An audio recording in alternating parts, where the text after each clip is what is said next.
There is a big problem with the death of ohia trees, but there is a way you can help. Today, we are finding out more about the Ohia Love Fest. Ohia Love Fest celebrates all things Ohia lehua.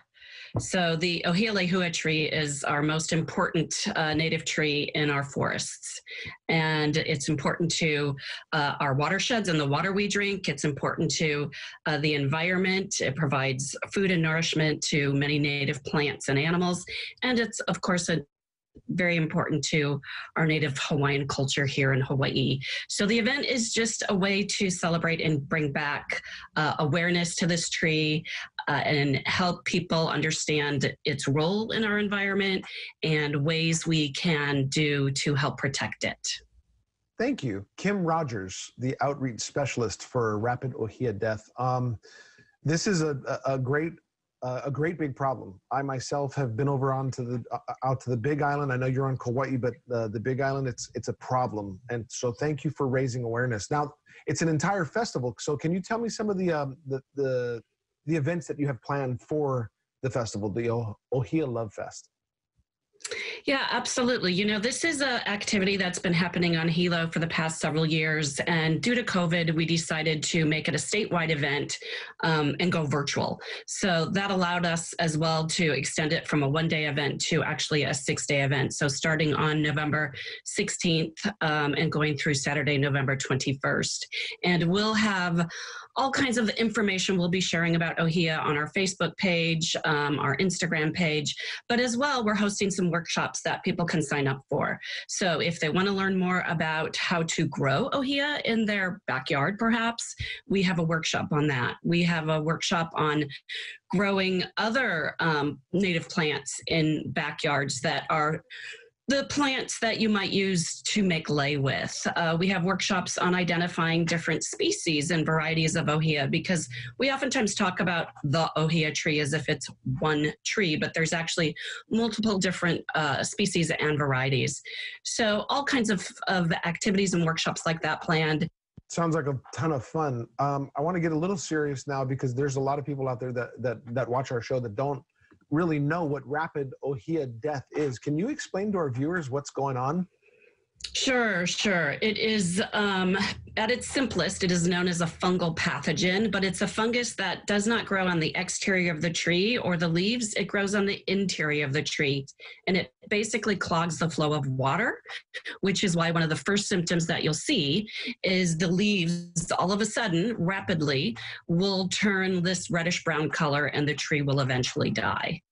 Once a tree gets infected, and the way it does get infected is through a wound in the tree, so a broken branch or some sort of wounding to the tree. Once it gets infected, unfortunately, at this point in time, there is no known cure or way to save the tree. You got to keep the trees from being broken, I guess. Exactly. Yeah, exactly. That's really the only way? Just kind of keep them free from branches breaking? That's one of the ways. Yeah, keep if you're out in the forest, don't break branches to blaze trails. Also, another way we can help save ohia is we're installing boot brush stations at many trailheads across the islands. So using those boot brush stations. Just in other words, don't track mud from place to place, because the fungal pathogen can be transported around the island in mud. And so we like to say, leave the mud where you found it. Of course, that's easier said than done in some places. But that's a way. Also, another way people can help save ohia is by not moving ohia wood or ohia plants themselves or the soil around ohia around the islands. So, not moving it from island to island, or even within the island, not moving, say, a dead ohia tree, like as firewood, from one place to another. So sadly, leave the ohia where you found it, along with the mud. Well, thanks for the helpful tips. We appreciate that. Can you tell our viewers a little bit more about how they can find out information about this free public event?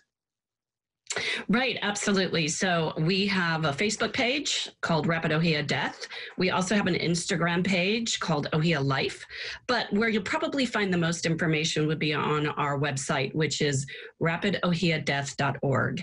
And there's a schedule of events of all the activities that will be going on from November 16th through the 21st. Some of those you do need to register for. So you'll find those links on how to register at rapidohiadeath.org. Kim, you've been great. Thank you so much for being with us, and I appreciate all the information. Have a great event. My pleasure. Thank you for inviting us to be here today. Take care. It's a serious problem. I drive up to my dad's house, and I drive past forests of ohia trees. And if we're not careful, if we don't take steps to be careful, according to them, those forests are going to be gone. They're going to be dead, barren. Absolutely. I actually did some work on a campaign to help raise funds to fight rapid ohia death. When working with Kona Brewing Company, they created a special brew, the Vienna Lehua Lager, and proceeds of that. And they had beautiful artwork that had the ohia bloom on it, because it is beautiful, and the death of that is a serious thing. But obviously, you can go find out more information about that online. Yes.